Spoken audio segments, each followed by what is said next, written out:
Um, I don't need to introduce anybody. I have been corresponding with the chief, who is a really fine correspondent, and he has sent some information for us, some more information, and I really do think I'm just going to tell him to take it away. Sure, I can definitely go over some stuff. Would you like me to talk about some of the questions you had or some of the information I brought? So I think we're interested in the information you brought. We were particularly interested in the numbers from your records. Is what kinds Yes. of things you keep track of, and then the other thing is if you want to talk about what you're using in your training sessions and talk to us about that. Absolutely. So again, I'm going to apologize for my camera malfunction here at the moment. I'm running from home or operating from home at the moment here. So I ended up from the questions you sent about talking about demographics for what we keep track of. So the question was, recalling correctly, that what do we keep track of all the demographics for contacts like gender, ethnicity, and we do to some degree. We don't do it for everybody, and I'll explain why. So we do keep track of the demographics if we're taking an incident report or if we have an arrest or a ticket, if you will. And we do that for record keeping purposes, so we can hopefully extract that information and study it at some time. And we put in a new records management system here about a year and a half ago, and that's allowed us to do some of that, which I've been very excited about. And I'm going to give you some information here in just a bit. However, we do not keep track of demographic information for every single contact. And for an example would be is so if I was working and I just happened to speak to somebody on the street or say hello, we wouldn't take their name information when asked their gender or ethnicity. So for those, it's not real practical. But anyone where we're going to have some kind of documented report, whether it's taking a theft complaint to investigating a robbery, or if I pulled you over for speeding. Now, some of those things, as far as keeping track of like race or ethnicity, can be challenging. And the reason is so if let's say I was on a traffic stop and I'm pulling someone over who I believe is a Black American, I may put let's say it's a male Black. I would list on the ticket or the warning or incident that it's a male Black, but the Black American may not identify specifically as a Black American. Just could be a darker skinned Caucasian, could be Indian, American Indian, could be any number of different things. And sometimes we don't get into specifics about an ethnicity with somebody because some people are very sensitive about it. So whenever you're seeing statistics that are put out there about ethnicity, I would use some caution because sometimes some people don't want to answer those questions. Some people are not exactly excited to see the police either. That happens, and they don't want to answer questions, and then we're left trying to guess, so to speak. But generally, it's pretty accurate. Now, where I thought it was interesting is we got this new records management system. Is that we can start kind of paring down or dissecting what we're doing for arrests, contacts, and citations. So some of you may not be aware of this or not, but Dunn County has a criminal justice collaborating council, and I'm a member of that and former president of the group or executive chairperson. So I'm very much involved with this, and one of the things that has has driven our group is the collection of data to try to be able to use that to drive policy, decision making, and those sorts of things. Now that group has analyzed how many people have been in custody in the jail each month and then over the course of a year.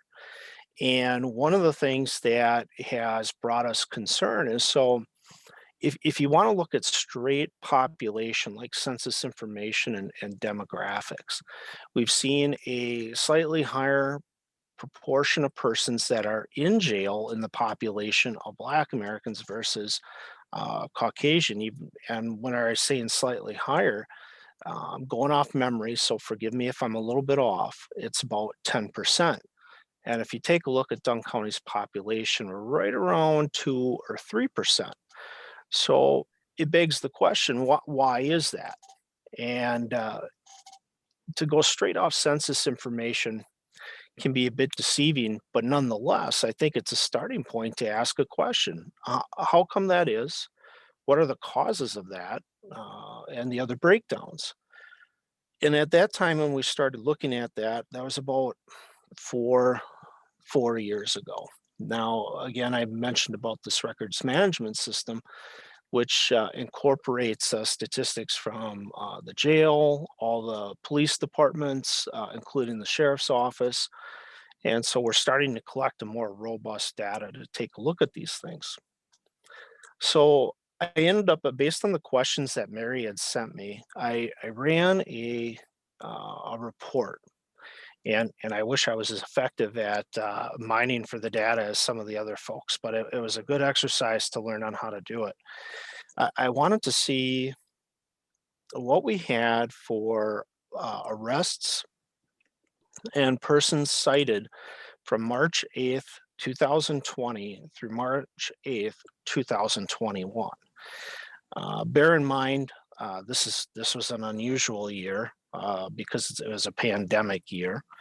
And out of transparency too, when the pandemic took place, I had ordered staff to minimize contact, like self-initiated activity, and only to take people into physical custody if you absolutely needed to, like they needed to be removed from a situation because of violence or because there was a law in the books that would require it.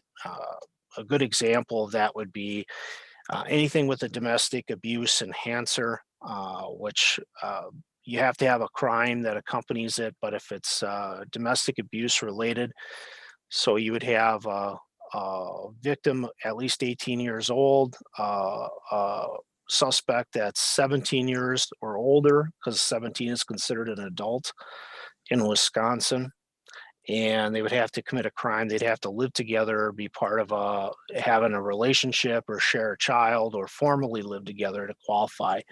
And then those, if there is a crime that took place, a predominant aggressor would need to be arrested. So the numbers are down from what they would normally be in a given year. However, though, I did feel it was pretty interesting to pull the data together. So over the course of that time frame I mentioned, there was 714 people that were either cited, which is a ticket that you're probably familiar with.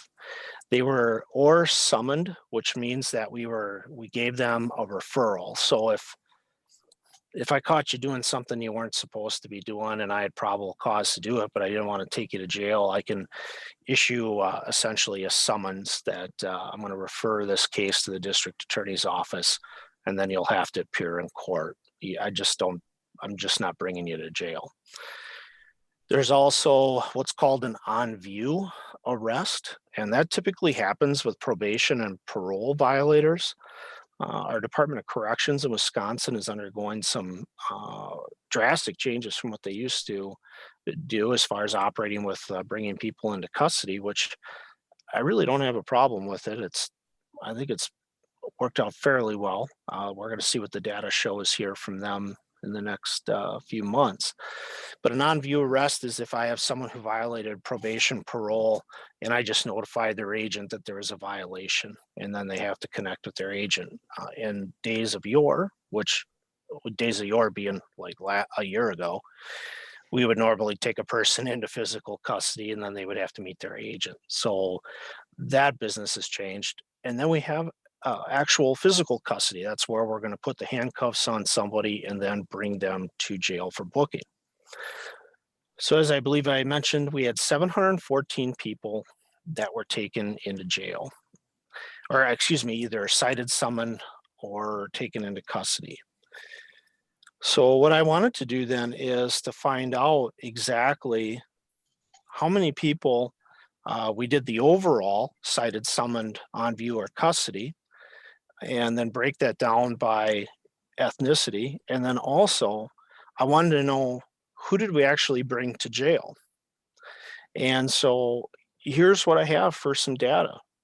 As far as like, this is the overall totals for cited, summoned, on view, and custody. We had 579 white or Caucasian persons that were part of the overall group. As far as Black Americans, we had 62. Asian Americans, 16. American Indian, 5. And then we had 52 that were unknown. And unknown could be either the officer couldn't discern one way or another, or the person just flat out refused, which that can happen too. So those are overall numbers. That includes the tickets, taking people to jail, etc.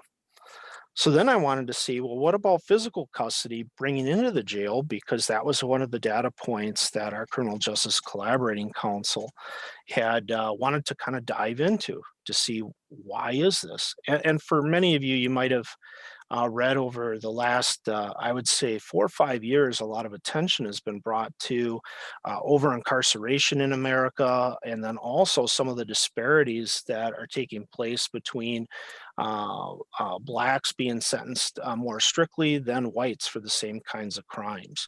So we're very sensitive to that, to want to make sure we're doing the right thing.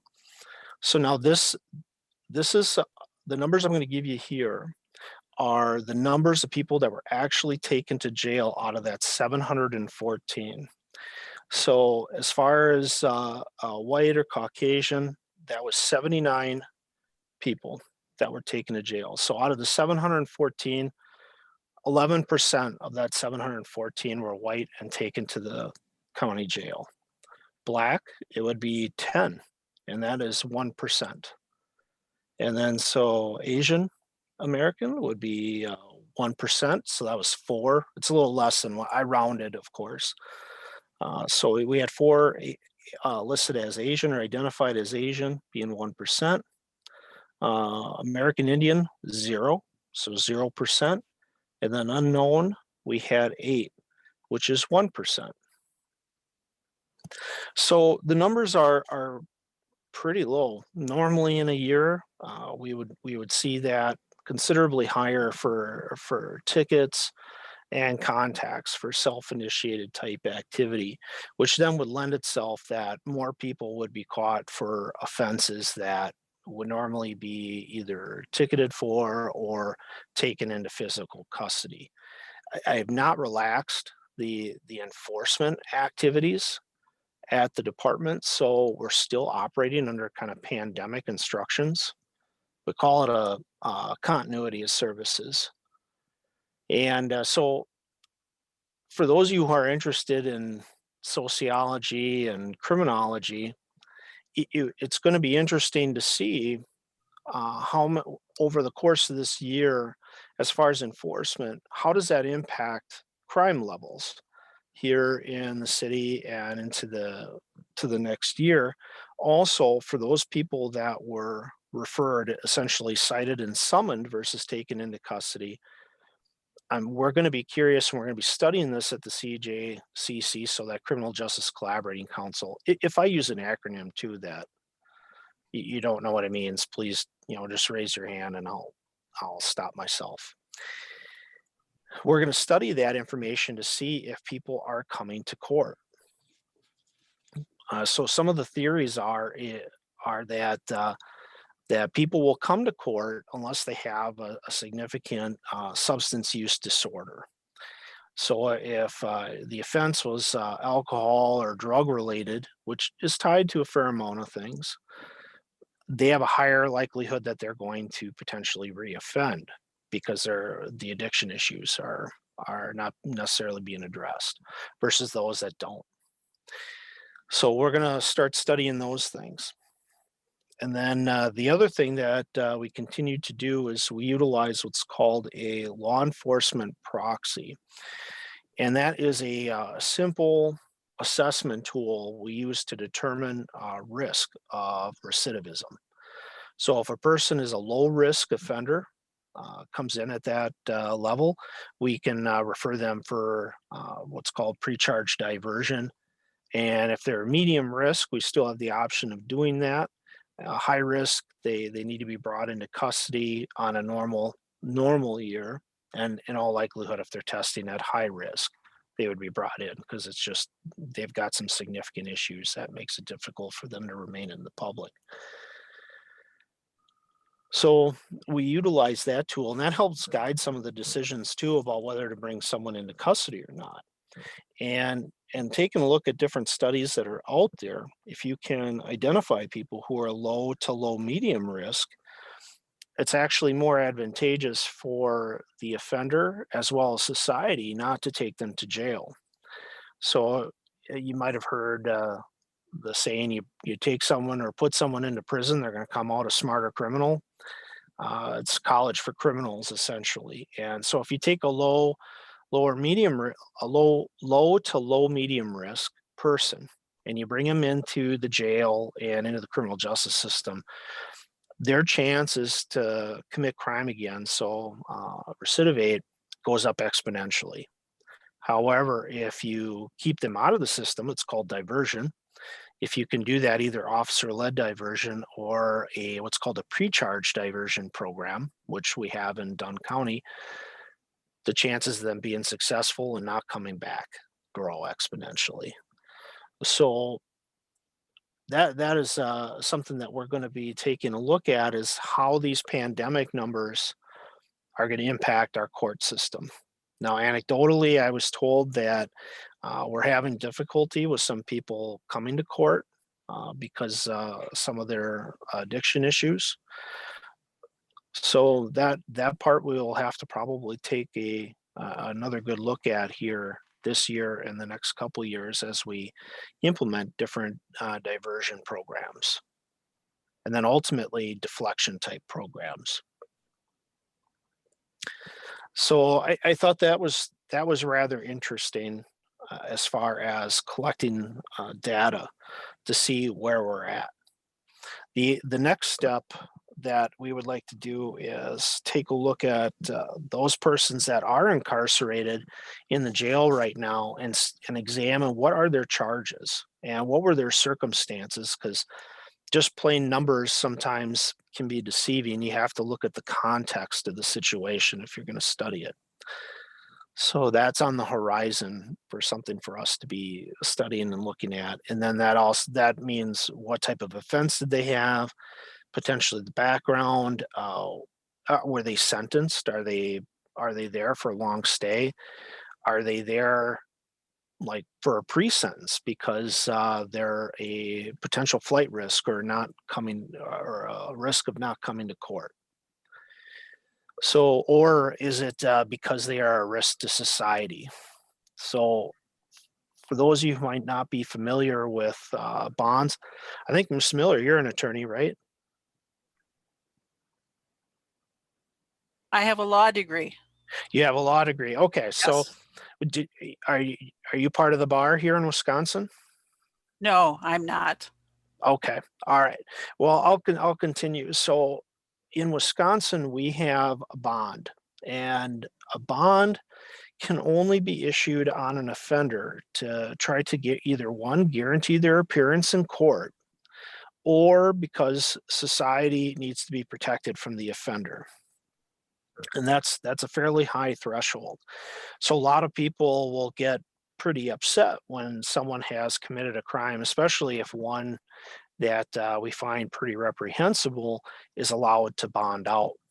And so there's a lot of factors to that. So it just really depends on the type of crime, but we cannot place such a high bond on someone to punish them, in other words. And so that's why you'll see some people get let out. It doesn't mean we all agree with the bond level, but that's the threshold that the judges have to use when determining when someone has been arrested if they're going to be out on bond. And sometimes you'll hear what's called a signature bond. A signature bond is basically a dollar amount that you promise to pay if you don't come to court. So you don't have to put any money up, but you're saying that you will come to court, and if you don't, you could pay it, and then potentially get a additional charge called bail jumping. If you are a very high risk type person, then you may be held in jail until your court, and sometimes that'll happen. So we want to see if that is an issue, or if it's people that are consistently violating bond. If that's a problem, and then we may take a look at implementing what's called pretrial services. But that can be a sticky wicket, though, for people's, as far as I'm concerned, civil rights, and I think there are some groups out there that would also argue that. So pretrial services are essentially services that would require the accused to monitor them, basically like a probation, to make sure that they're not committing crime, make sure they're not drinking, doing drugs, and all that sounds great, right? Because we don't want them doing any of those things. But here's where the sticky wicket part comes. Our criminal justice system is an adversarial system that is based that the defendant is innocent until proven guilty, right? You know, it's the government's job to try to prove, or the state to prove, that this person did this, and they're innocent until that time. So if you require someone to comply with like a pretrial services or probation, there's an argument made you're restricting their freedoms when they're presumed innocent. And is that something that you legally can do, and should you do? And so that you're seeing being battled out in a variety of different states. Eric, Yes. I was wondering if anybody, if we could just take a pause just for a second, because I know that we were really interested in the demographics, and I'm wondering if Yeah. any of these good minds here, just wants, we don't want to stop you because it's really interesting information, tremendously interesting. But I just wondered if anyone does have a question, just to move back a little bit about the information that's already been shared about demographics. So just you just unmute yourself, please. Wave your hand if you have something you want to ask, Chief. I have a question. I'm not sure if you will know this answer, but when you're looking at demographics and those that are in the jail, do you also look at the demographics, like compare the, trying to think how I want to word it, how much the bond is compared to like those demographics? Like I'm thinking of like socioeconomic statuses, like if somebody who is under the poverty level has the same amount of bail as somebody who can afford to pay it, like how that affects like reoffending or how long they're in jail, things like that, you know? I don't know if that makes sense. It makes perfect sense, because that is an issue in the United States at times, where a bond is, or a bail is so high a person can't afford it. And Wisconsin's law is supposed to prohibit that, but we're going to look at those things regardless to see if that's okay, because some of those things still get applied, and you have to make sure that we're doing things the right way. So if someone can't, let's say, afford something, we don't want them to just sit in jail because they're indigent. That's not fair, because again, it's supposed to be about coming to court. And I would say this about Judge Peterson and Judge Smeltzer.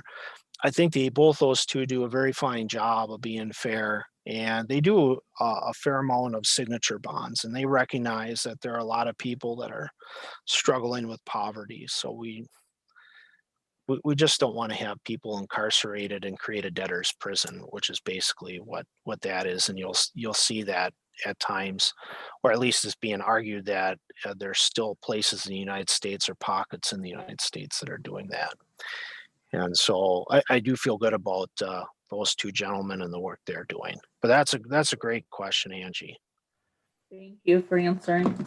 Yep. Mary had her hand. She's waving. Go ahead. Hope you're muted.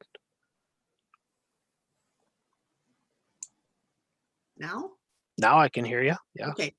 I just wondered how, can somebody call, where do you publish those? Are those available to the public, the statistics and the numbers?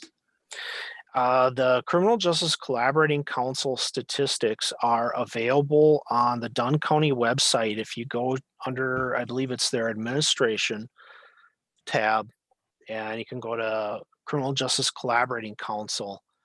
They publish what's called a smash board, and the smash board will have the data as far as who's incarcerated, what our law enforcement proxy results are, and then some other information about studies that we have done. So I would encourage you to check it out. And as we're learning more about our statistics, is how we can basically calculate them. We're looking at doing different publishing or different data points too. I think some people are interested in that information, and we should put that out there now that we're learning how to utilize it. I agree. Thank you. Kate. Yeah, hi. I am wondering if in the data that you're collecting, if it is made note, if somebody is deaf, that then might signal down the line if they're going to be in a court appearance, they might need a ASL interpreter. Just wondering if that's a point that you also might be aware of. Yeah, if we're running into, and we have some members of our community that are hard of hearing and use sign language, and we have one that's very good with sign language and another one that's learning in our department. And if we do have occasion where they would need to go to court, we would alert the courts that we have someone that is going to be in need of special services for that as well. You're welcome. Sammy, you had your finger up. Hi, yes. That's our executive director at Monarch House. She's not here right now, but she had two questions, and you can tell me if this is more appropriate later. But the two questions were, one, what kind of training is offered for the department to make the workplace feel supportive and accommodating for BIPOC officers? And then the other one was, what kind of recruitment strategies and resources are in place to reach out to the marginalized groups in Menomonie? All right, so both good questions there. As far as the part about trying to feel comfortable, what we do is we have open conversations with folks. One, to let them know that no form of discrimination will be tolerated, and if it is, if we do find that someone is engaging in discriminatory conduct, they're just going to be gone. There's just no room for it. I'd have no problem bringing up charges against someone to our police and fire commission for it. So we're very upfront with it. The other part too, that as part of ingrained in culture and continuing to learn how to be better police officers and just frankly better persons, we're constantly reevaluating how we're doing our work and how to respond to the community, and it's built into our mission. One to collaborate with our community shareholders, so that means everybody. And we do that to problem solve, so that way it's a joint effort. So it's not just the police telling you, what you got to do. And then into our vision, which we also constantly reiterate, is that we want to be recognized as a department that can adapt to the ever-changing social dynamic, culture and environment that we're in, because the police are supposed to be a reflection of the community, right? We work for the community. We gain our ability to do our job based upon the trust they place in us. It's by the people's consent. And if the demands of the public change, then the job needs to change. So part of that is to address those issues. And the other part, as far as clarify the last one. I lost my train of thought because I started thinking about implicit bias testing because that was a question on an email. So I got distracted. I saw something shiny. That's I'm like okay. my dog. It's okay. The other one was what kind of recruitment strategies and resources are in place to reach out to the marginalized groups of Menomonie? Okay, very good. So that one is a tough one. And we've done well at hiring women, but marginalized populations of persons of color has been more challenging for us. We had just an absolute wonderful officer. Some of you may know him, DeMarcus Zeroff, just a great guy. And he left us to go work in St. Paul, and which is a very good police department. I know their chief very well. We went to grad school together. For our recruitment purposes, what we'll do is we'll go to different colleges and go to the different career fairs at just a bare minimum. As far as locally, we've reached out to groups like our Black Student Union, Multicultural Student Services, go to different events, picnics to try to one, at minimum, just develop any kind of relationship, build levels of trust. Because if you don't trust who we are, why would you want to come work with us or be a part of what we do? And that's been challenging because one, a lot of the students, at least this is in theory. I should start doing surveys of this to try to get some more concrete data. But a lot of the kids that have shown desire to be in law enforcement, they're from more urban or suburban centers. And although they like Stout and like Menomonie, they want to get back to their home areas so they can be closer to their families and folks they identify with. On occasion, we're able to get some folks that want to come in. And if they make it through the process with the Police and Fire Commission in the background, then they have a chance to be able to work with us. But the other part of it too, I'm going to be real honest, there's still a lot of negativity surrounding police right now. And if you're in a marginalized community and let's say you've experienced or had bad experiences with police or that's been handed down, that's going to be a problem because some people just don't want to be part of that. They may see us more as a part of a problem than a solution. And the other thing is too, some folks, and I've worked with officers of color before, they get beat up pretty bad at times in the community, and not necessarily physically, but emotionally beat up by persons who are also persons of color. So I think it's a hard job to begin with. I think it's a very hard job if you're a person of color at times too, because it just is. You're dealing with a lot of stuff. This is a lot of still a lot of trauma, generational trauma, I would call it, from just things that have happened in America over the last couple hundred years. And you see this stuff on TV and in the news media too, and it should be reported, all the bad stuff. I don't like to watch it, of course, but it needs to be reported. That's the media's job, is to report on what government is doing or not doing. But it does make it difficult, and it adds to the stress. So Eric? yes, I want to go step ahead. in and just say, yeah, I think what you're talking about is that it's systemic. And a lot of times when people are uncomfortable in the community, yes, we are a very segregated community. We have we have pockets of people who are not white living in our community. And so I think it's really a community concern. And I think, I think we have a few people here who've worked in the university with students of color and the LGBTQIA community who understand the isolation that the students feel in the community. So it is a community concern. Everybody, our realtors, our shopkeepers, our churches,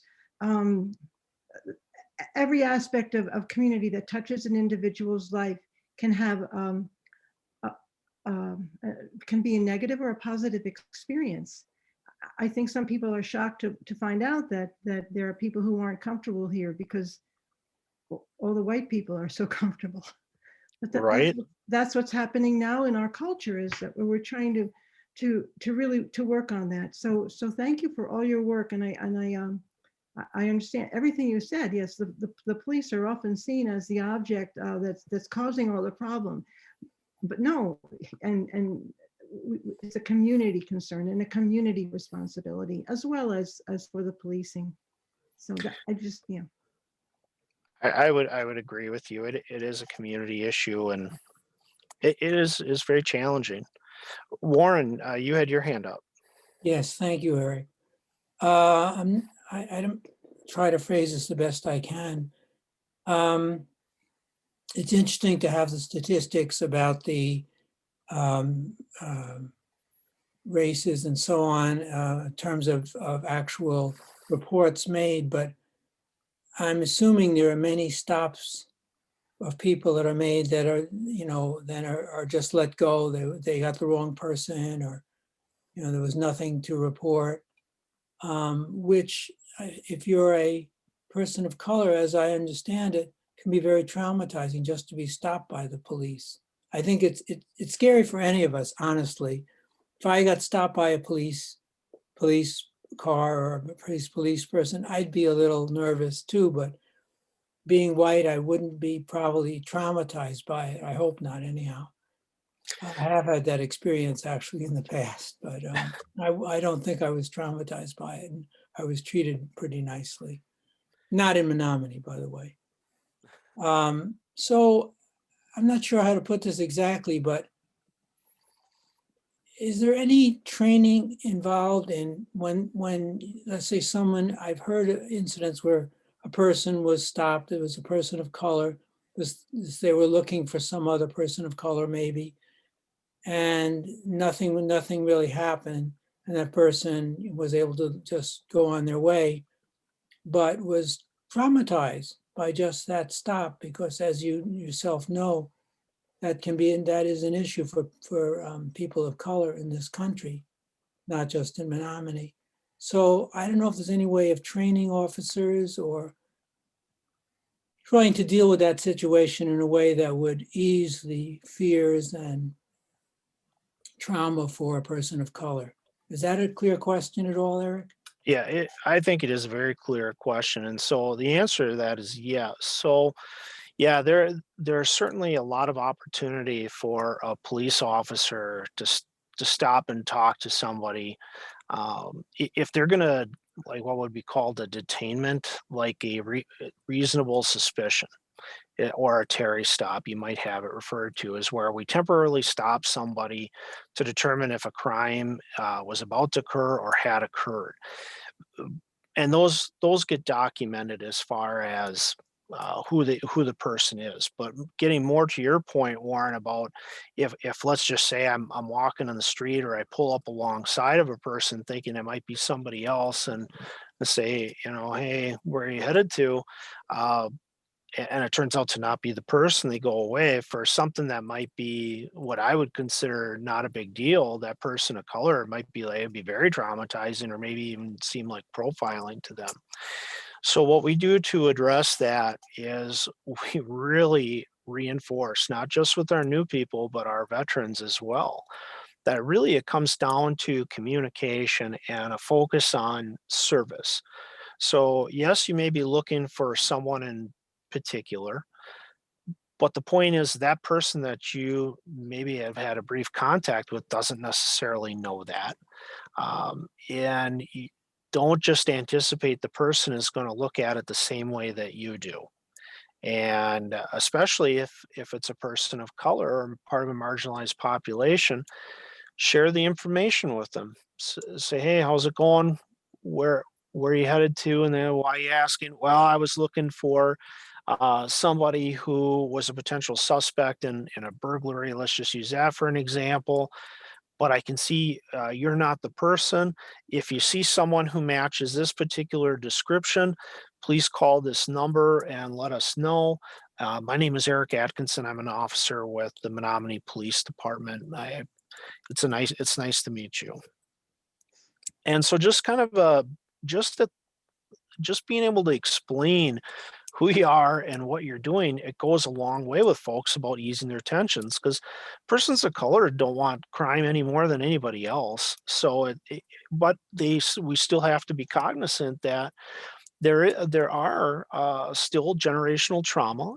Most cops are really great, but you still have some that are frankly just doing bad stuff, if not criminal stuff, and you have to be aware of it. And of course, because it's so widely known in America, especially the last, I would say, 6-7 years, that you have to realize that this may be on people's minds, and you really need to go the extra mile and focus on service. We've always been pretty good on the protect part of it, but I think our service has lacked over year as a profession, as a whole. We haven't been great at sharing information or communicating, and it's time we get back to some of those roots and focus on that. So I hope that kind of answers your question, Warren. It's different for everybody. You just got to be patient and have empathy, and a little bit of humility will go a long ways with people. Yeah, I think so. And even maybe saying, I'm sorry to have bothered you or stopped you or something. Oh, absolutely. The power of I'm sorry is pretty strong. And most people will understand if you explain it and you're kind. If you're not, well, then I don't think people are going to have a lot of time for you, regardless of who you are. And by the way, Warren, don't worry. Having an officer following behind you makes me nervous too, because then I got to look at my speed to make sure I'm not speeding. And I've been a cop for 23 years, so I can't imagine what it's like for somebody who may just have a negative outlook at what we do. Yeah. Thank you very much, Eric. You're welcome.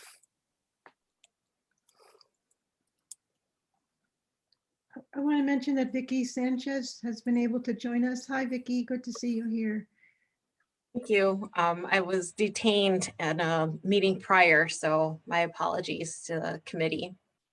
And thank you, Chief Atkinson, even with the statement, just, the conversation you just had, because I know I've heard many stories, and I think that it is very triggering, because you don't know if that officer is coming from a genuine place or is just, in the eyes of a person of color, or is it just me being stopped because I'm a person of color if I'm walking or driving.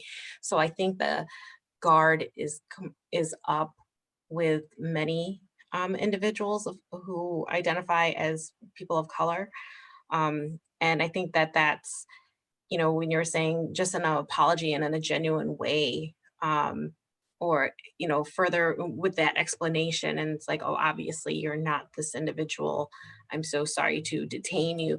I think that goes a long way. But I think just with the nature of how our society has been towards people of color, I think it's just something that really hurts the soul, I guess, because they don't, you just don't know if it's legit or not.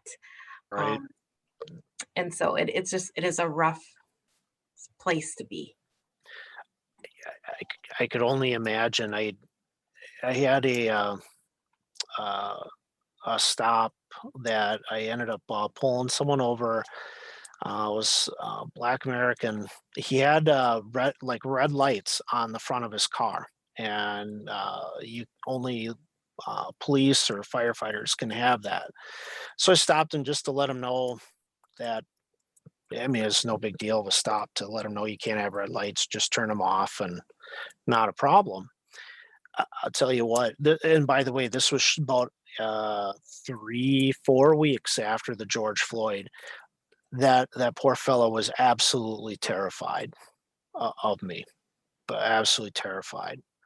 And all it was the red lights, and I tried to, say, hey, this is it. You're going to be okay to go. No one's getting a ticket or anything like that.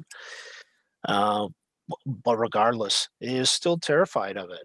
And a slightly different one was a guy who didn't stop for a stop sign on 9th Street by 13th and almost hit me. I had to slam on my brakes to avoid a collision. So I pulled the person over, but the person was experienced a psychotic episode, and because of that person's fear, and that fellow was from Chicago, and he's like, "Please, just don't shoot me. I'm not going to shoot you. Just wanted to let you know you didn't stop for that stop sign. Are you okay?"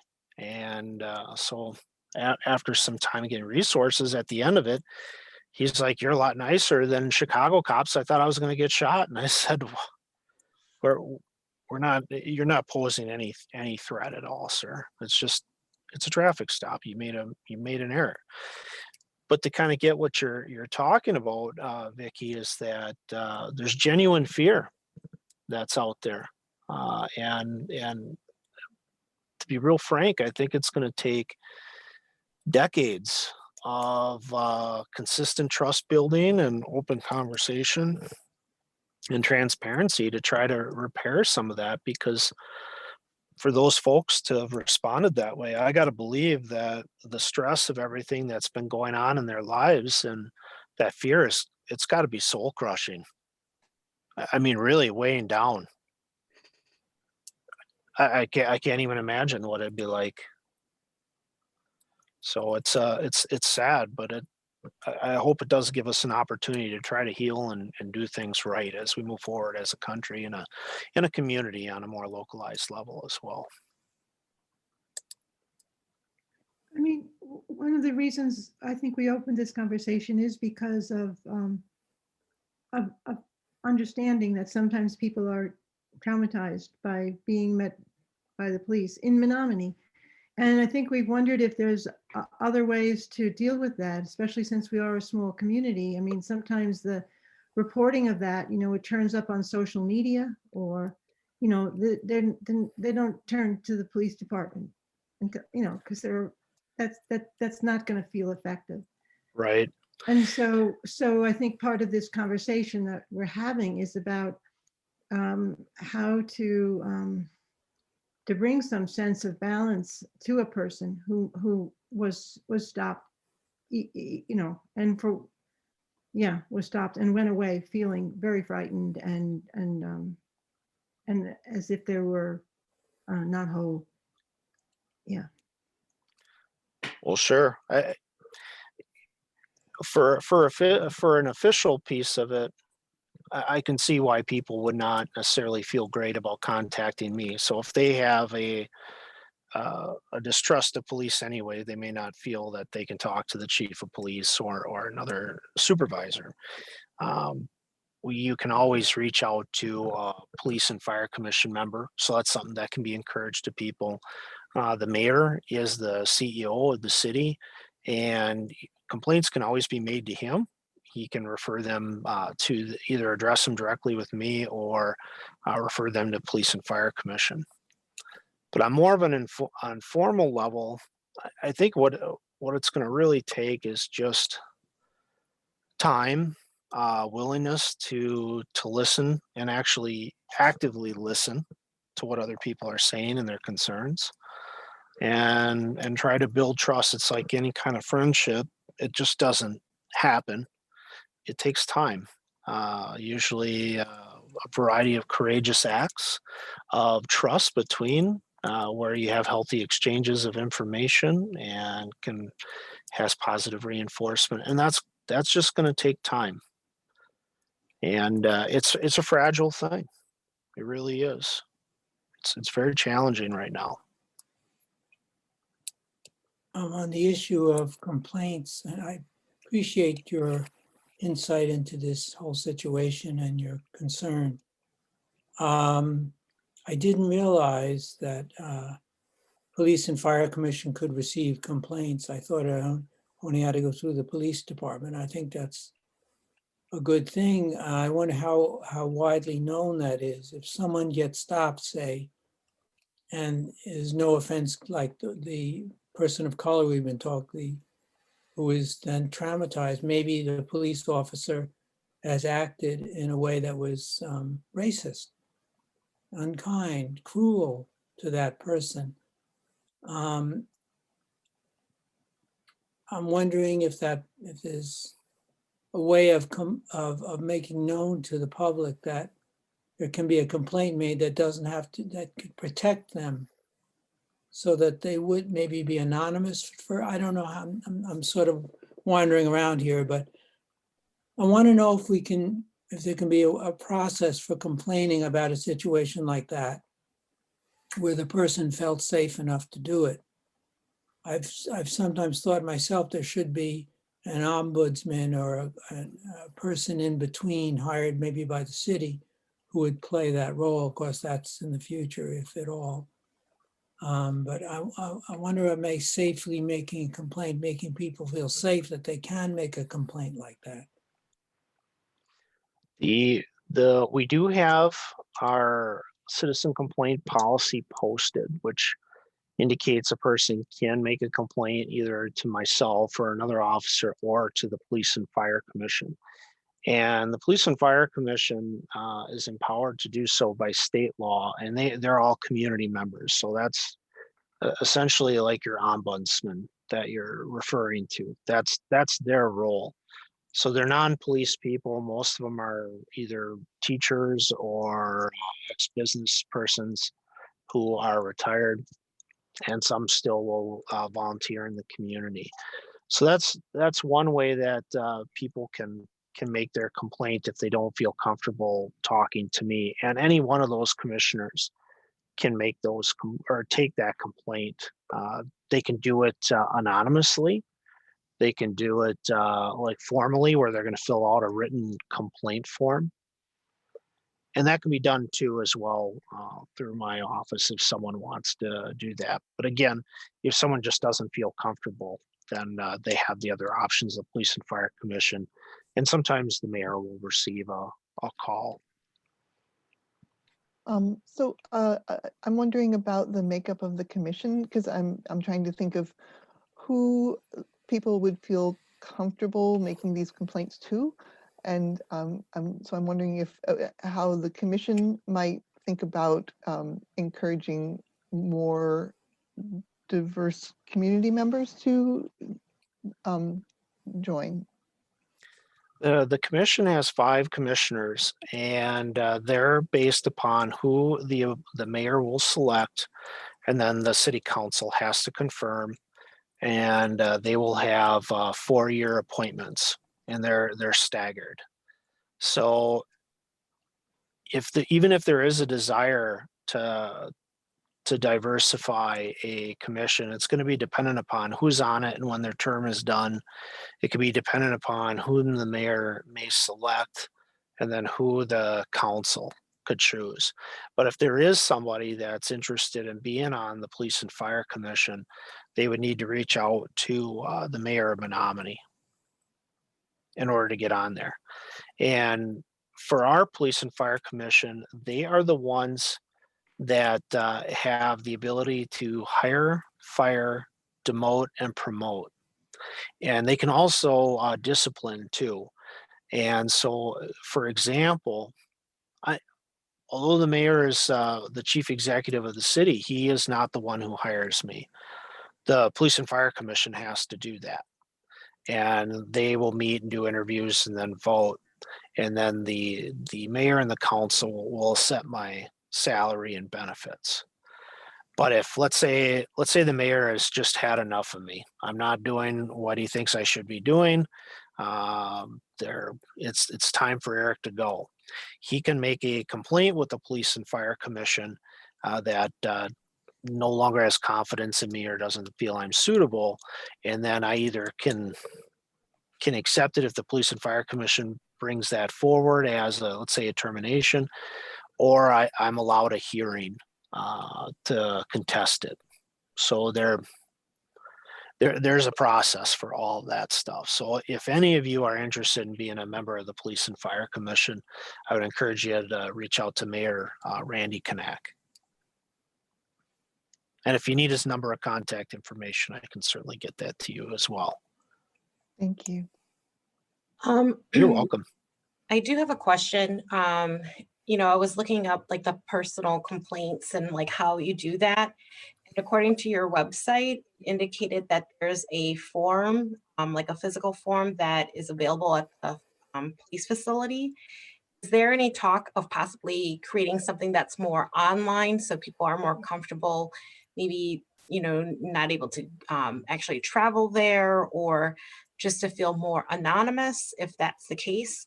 And as well as looking at that policy and perhaps using the language of including feeling that there's a bias incident. Oh, okay. So to get to the first part, yes, we're looking at a fillable type form where we can do one on like an anonymous tips. We do have a online report, and you can make that anonymous too, and that can be used as a complaint against an officer. So then if let's say you don't want to give your name and information on like a regular statement, you don't need to put your name on it. So it can be done that way. But I wonder if by your question, if that's confusing or hard for folks to find in case they wanted to utilize that. So I can look at that. And then as far as like a bias complaint, so let's say you thought that an officer is profiling you or treated you poorly because of gender, color, sexual preference, all those things, then that would fall under our regular citizen policy too. And we also have the bias policing as well, which is different from our hate crime. So if we're investigating someone for a hate crime, if we have a bias incident, like if we witnessed an officer doing something they shouldn't, or if you had a complaint about an officer that you thought was committing an act of bias, we would have you fill out a formal complaint if you were willing to. If you were not willing to, we would take the information, then conduct an investigation on the officer to see if that in fact was what took place, and gather as much information as we could. And then if it was sustained where we found that someone was acting against someone because of that, it would not be tolerated. There's no room for that in today's society. She got a few things there. I hope that answered your question, Vicky. It's just hard to find that type of form online, because I think that's my go-to, is like, where can I find this? Okay. And I didn't, I mean, I just saw all the policies, and that's where I chose to look, was under that policy, which they indicated it was more of you having to go into, the actual facility itself, and not knowing if that is the appropriate place to then report if you felt any bias. So thanks. Would you feel that, because I believe, I don't have the website pulled up in front of me, so I'm going off memory. I believe that would be under like filing an online report for like either complimenting or complaining against an officer. Would you find it easier if that was at the front facing part of a web page? Yeah, I would. Okay. Because, even where it says online reporting, it just classifies as non-emergency online reporting, or crash, or Crime Stopper. So I wouldn't even, that reporting form of a citizen complaint, I guess there's a voluntary statement. I guess it's like hitting next to see what other forms are available on there. Oh, sure. And I'm just used to seeing things just kind of like here it is laid out versus a PDF. I still don't see it. All right. Well, I'm writing notes too while you're saying this, so I can bring it back to the person who sets up our webpage. Eric, yes. Forgive me if I missed this at some point or another, but I was wondering, do you, like every time I go to the doctor at Mayo, a few days later, I get a survey from them about my visit. And have you ever thought about, or do you do random surveys of people you have contact with, just to see how their experience was? Do you get any feedback? I've not done an official one on, well, I take that back. We have done official community surveys and we have found very few people will do them. We've sent out interns to go door to door to do them. And we ended up sending them into neighborhoods that tend to have a lot of what I would say a higher volume of police contacts. So that way we had a little bit better sample. And those had a little bit better response, but some people didn't care for that. I've called people where I maybe have had concern about what happened to see what their take was on it. And I've done that both here and when I worked at the Hudson Police Department, which is where I spent the majority of my career as a lieutenant to try to gauge, I don't know if satisfaction is the right way to put it, but to determine what their experience is, if they would be willing to share that. And I've gotten some decent results on that. And when I say decent results, I mean where people were actually willing to share what their experiences were, both good and bad. So I'm always very grateful when I can get that information. So yes, there is a desire to have that, and we had the community survey on our regular city page for a very long time.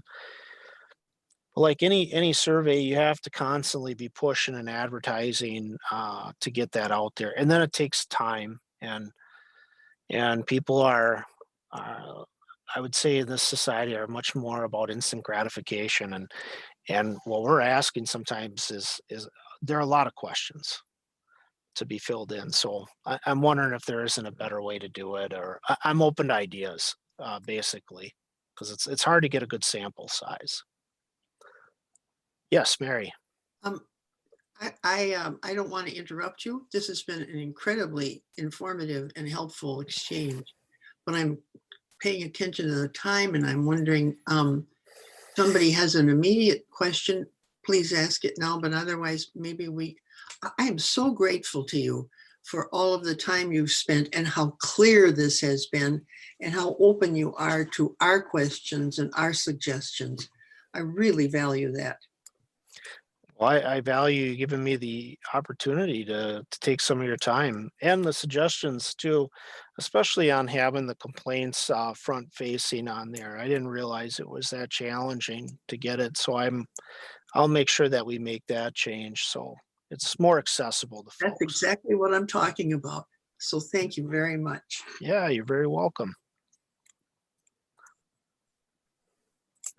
Any other questions? I hope I didn't miss anything or someone who had their hand up.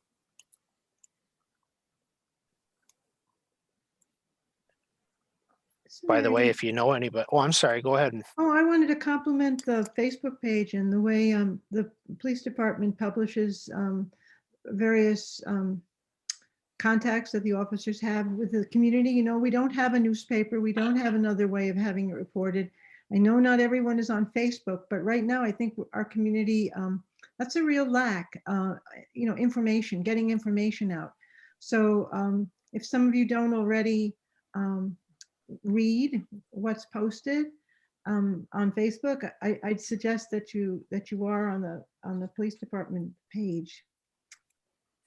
Yeah, please check it out, and thank you for the compliment. I'll pass that along. Brenna Jasper, who are our crime prevention specialist, she manages that for us, and she's just amazing with the work that she does.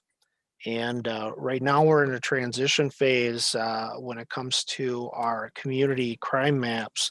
So we used to have a crime map published where you could go and you could see basically the areas of where different incidents were taking place. Our records management system has been great for mining the data that we talked about today, but it has not interfaced well with our crime mapping as far as like how the different software programs talk to each other. So we're going to be exploring a different crime mapping service.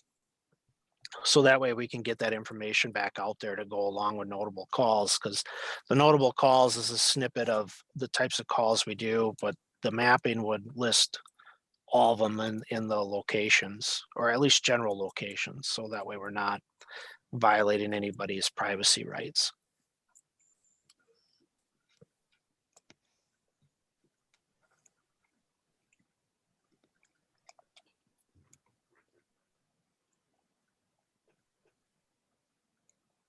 All right, it's kind of looking like we're near the end, huh?